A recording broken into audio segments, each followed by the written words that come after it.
Douglas Allen Bickford, President and CEO, Say I Love You in the Mirror Productions. Today's date is the 21st of April 2022. I'm broadcasting live out of my house, my 105-year-old house in the Mills Edition in Klamath Falls that I bought in May of 21. I am on YouTube, have been on YouTube for over a year. And now I'm on Facebook.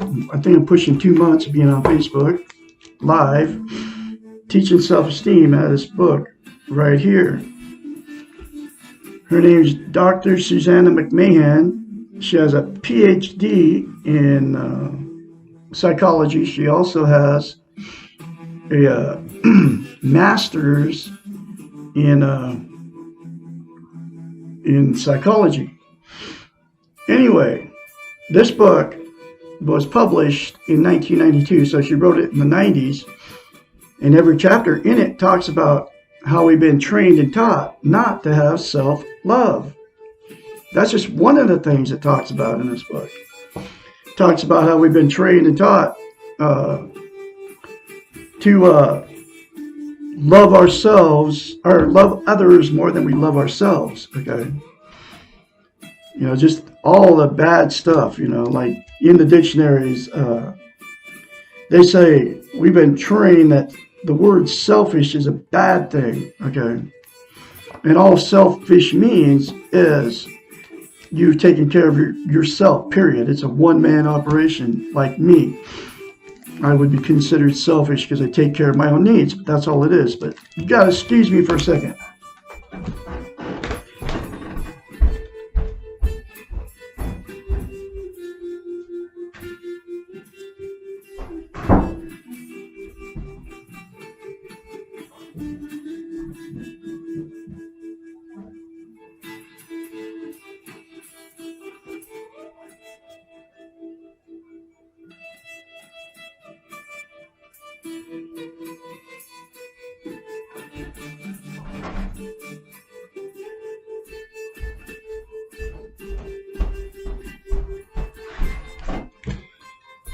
Okay, I'm back. Anyway, so I am teaching that out of this book, Self-Esteem, how to get it and how to maintain it, okay? Now, she is a psychiatrist. She's 73, lives in Midway, Texas with her husband.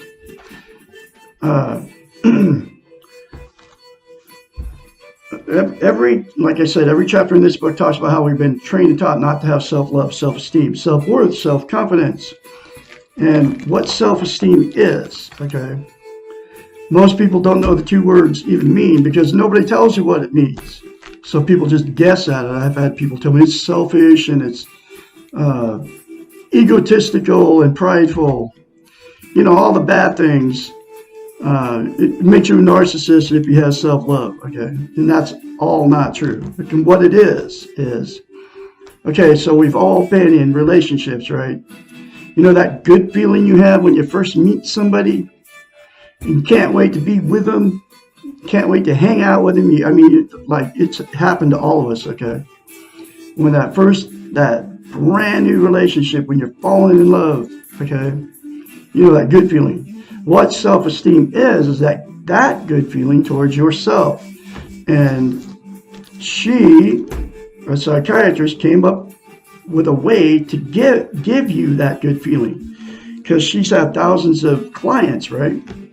They would hire her as a psychiatrist to fix their messed up minds, and she knew that it was nobody was teaching self-esteem, so she came up with a concept. It's called mirror therapy.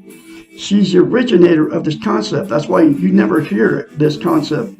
That nobody teaches it. Facebook, the television. Nobody even talks about the two words self-esteem. When was the last time anybody ever said to you, how do you feel about yourself inside? Probably never. When was the last time anybody said to you, look at yourself in the mirror and say, I love you? Never. Okay. The first time you ever heard it from Douglas Allen Bickford here in Klamath Falls, Oregon. Okay. But anyway, here's that mirror therapy concept that she came up with. I mean, this stuff don't come from me. I'm getting it from a psychiatrist. She's fixed many people's messed up minds. Because to get a healthy mind, you have to have self-esteem first. Okay. But anyway, here it is. You say 4 things to yourself in the mirror. Say, I love you every day instead of criticizing yourself. I know you do it, especially when you get older. Say, I love you. Say, I love my inner child. Say, I'm worthy to be loved and I'm worthy to love. And say, I'm full of goodness. Okay. You say that to yourself every day, literally for the rest of your life, instead of saying bad things to yourself in the mirror or thinking them. And it will give you self-esteem on steroids. I kid you not, it works. It worked on me. And anyway, so, and you have to say it every day, I kid you not, because to maintain self-esteem, that's how you get self-esteem. That's the absolute only way you can get self-esteem, okay?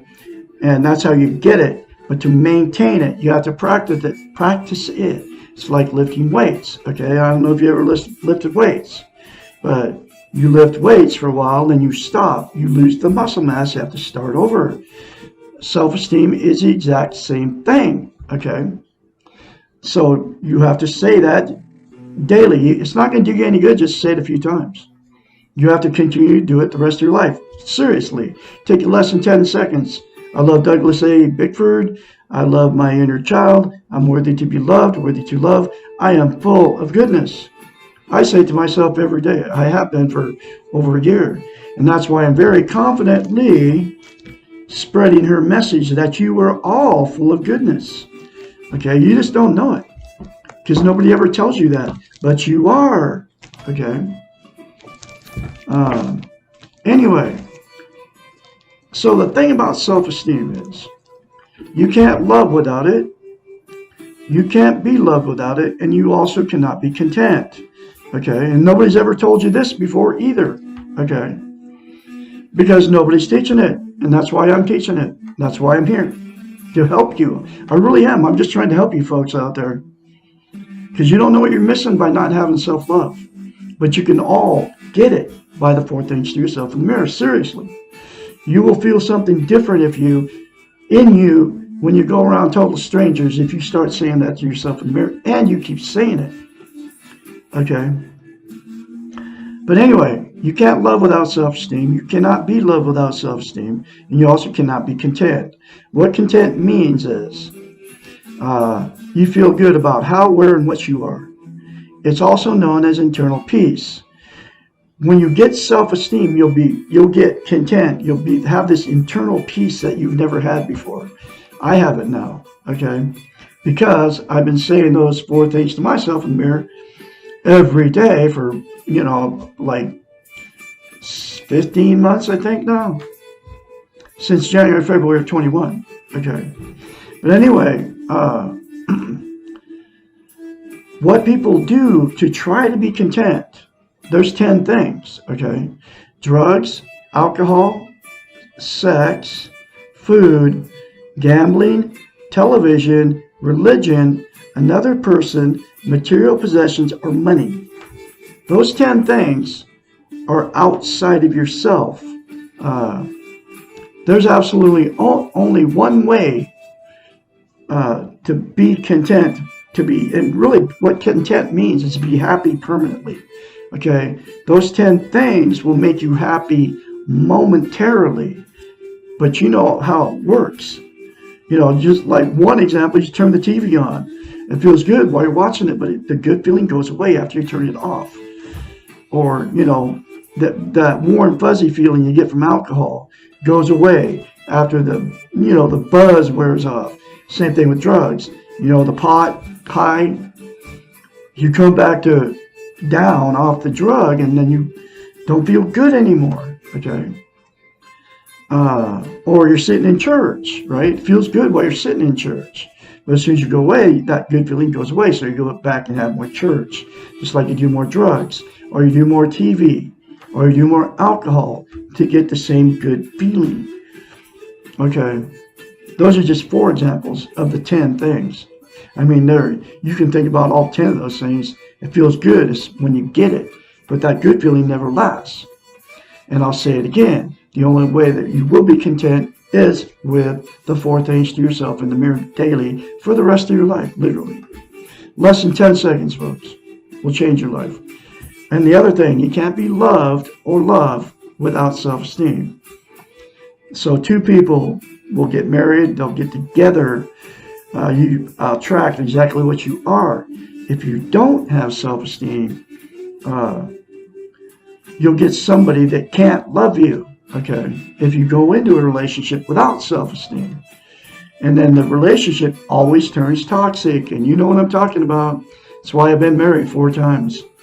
The fighting, the arguing, the cheating on each other, all the secrets that go on in toxic relationships. Then there's 3 things that will happen because of toxic relationships.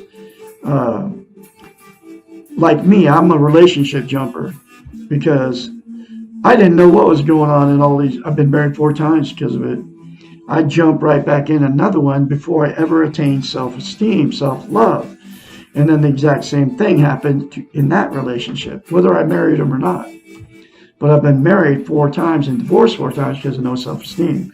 And there's billions on the planet going through the same thing. Okay, that's why the divorce rate's 75%. Probably worldwide, right? Because 2 people go into a relationship without self-esteem, and then it always turns toxic. And another thing that will happen is people will stay in those toxic relationships for years, even though that they both know it's done. There's nothing in between you anymore. The love is gone. The sex is gone. It's all gone. The intimacy is gone. And you know it, but you'll stay together because you don't have anywhere to go. You don't want to be a failure. You don't want to be alone.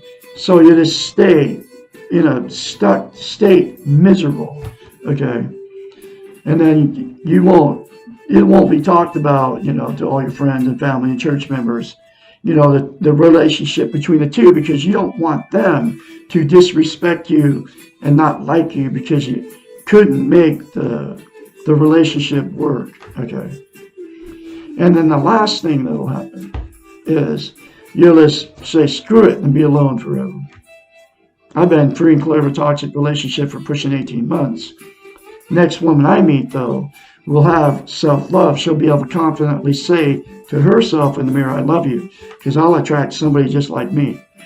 And because I'm not done with romantic relationships, it hasn't happened yet, but this is the very first time I've been free and clear.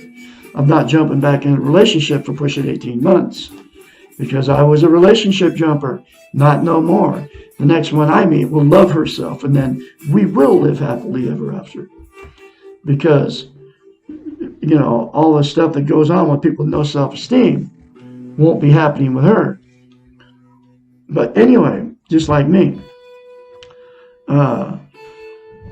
But it all can be fixed. All those 3 things can be fixed if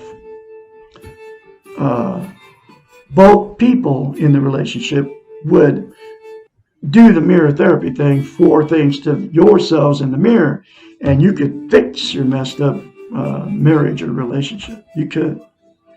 If my 4th wife would have known, if we would have known we were in therapy when we split up, if our therapist would have taught us how to love ourselves and told us to do the simple concept of mirror therapy, 4 things to ourselves in the mirror, and made us both do it, it would have fixed our relationship.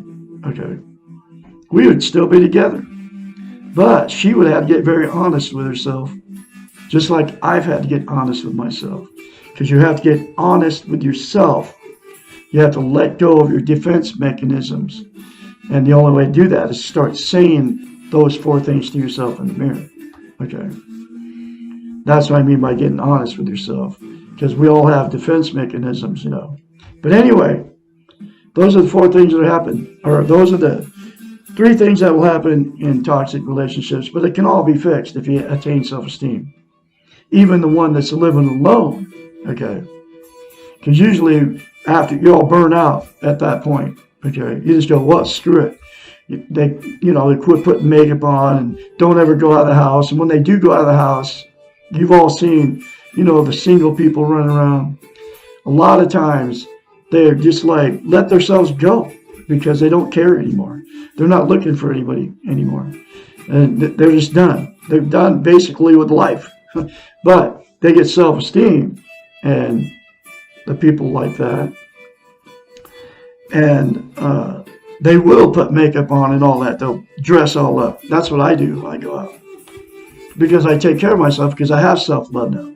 Because there's no reason to punish myself because I didn't have self-esteem. Okay. I was doing that in the 3.5-year marriage. I wasn't combing my hair or anything because I didn't have self-worth. I was getting all my self-worth from the woman I divorced or will be divorced from. Anyway, so I'm going through this book 1 chapter at a time. Okay, and here's the next chapter. I was abused as a child. Lesson number 57. Why do I abuse myself? Most of us, now listen to these words, most of us have been abused emotionally. Too many of us have been abused physically or sexually. So billions on the planet, folks. We may think that because we have been abused by others, we would go out of our way not to abuse ourselves. In actuality, just the opposite occurs. Abused children tend to grow up into abusive adults. This is a good example of how powerful our training has been. This is where the training, she talks about being taught and trained. This is one example of it. We have been taught not to value ourselves and not to take care of our own needs. We are good students of our early training, and we tend to follow the script that has been written for us. This script dictates that we're not worthy of being treated well, that we are bad and need to be punished. And you know where that comes from. It comes from the Bible. Okay? Our early abuse robs us of our basic integrity and awareness of our innate goodness. It teaches us that we have a terrible dark side and that we must be afraid of. Abuse teaches us not to trust ourselves, that we don't deserve to be safe and secure and to trust ourselves. Or not to trust ourselves, that we don't deserve to be safe and secure and loved. It kills our spirit and stops our risk-taking tendencies. We learn to repress our own feelings and to manipulate others to get our needs met. Abuse is a terrible teacher. The abusive script is a lose-lose situation that produces a vicious and dangerous cycle. The teacher can be overruled and the script can be discarded. This does not have to be a hopeless situation. The way out of this abusive cycle is to begin with a realization that you did not write the script and you do not have to live it. You are not responsible for your early training, and it is not your fault that you were abused. You did not deserve it. You could not control it. You are completely blameless. No matter how difficult a child you may have been, you did not merit being abused. No one does. There can be no question about who was wrong. The person who abused you was wrong completely. You must accept that you are a victim and that you have nothing to be ashamed of or to hide. You do not have to forgive yourself for something that was not your fault. Let go of all the guilt. It is not yours. Repeat to yourself many times, it is not my fault. Until you really believe this, this is a critical first step I was sexually, emotionally, and physically abused as a child by my parents. I have said it over and over again to myself. It's not my fault. It's not my fault. And it's not my fault. And it's also not your fault that it happened to you. The second step of our script is to recognize that you are good. You are full of goodness. No matter what you have done or what has been done to you, you are good. This goodness is innate. It came into the world with you, and it will leave with you unless you continue to deny it and act against it. So say to yourself many times, I am good. I am good. I am good. Until you can feel the rightness of this. When you believe it, you will know it instinctively. You will become aware of your goodness, and this is a very powerful awareness. When you have completed these two steps, you will be ready to heal yourself. This healing process often begins with anger at the perpetrator of the abuse. This anger is healthy and not to be avoided. You get to be angry. Look at all you lost. You may need professional help to deal with this anger in a constructive way. You need to turn this anger outward, away from yourself. But this book will give you the strength to heal yourself, folks. The 4 things to yourself in the mirror daily will let you begin the healing process. Okay.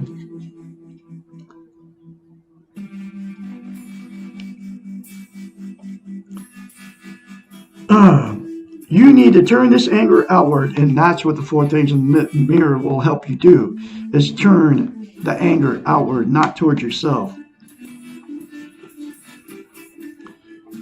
But you do not need to act on this anger directly to the perpetrator. You do not need to turn this anger into abusive behavior, or you will be right back in the negative script. After the anger, forgiveness occurs. And understanding develops that your abuser was also following a destructive script. With forgiveness comes letting go. I had to let go.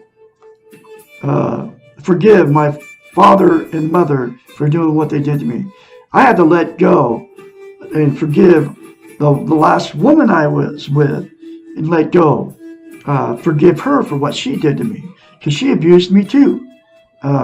Along with her family. This woman killed 2 of my cats, and I had to forgive her for it and let go. You have to let go and love, okay? And there's billions on the planet that need to let go and love to your abuser, okay? The final step is becoming script free. You are responsible for your life. You are responsible for your own behaviors. If you continue to abuse yourself and others, now it is your fault because you know you have other choices. Up to now, you may have been caught in a pattern that was not of your making. Now you know differently, and you are free to make choices. There is no good reason ever to abuse yourself, and drugs, alcohol, sex, TV, religion, all those things, people, material possessions, is all abusing yourself, folks.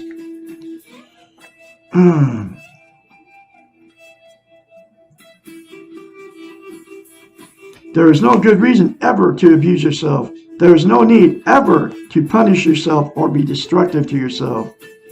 You can love yourself, accept your dark side, forgive yourself for your mistakes, let go of your painful past, and get on with the business of living life to the best of your abilities. If you choose to continue to hate yourself and to behave in destructive ways, recognize now that this is your choice and not the result of faulty training. Your inner child is now your victim. This inner child deserves to be loved, deserves to be treated well, deserves to be safe and secure. You are the only one who can compensate for the past. What better purpose do you have for your life? Question mark.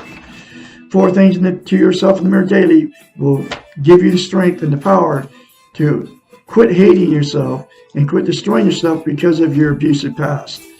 And it'll give you the strength to let go in love to your perpetrator without acting out on that perpetrator that did it to you. Okay.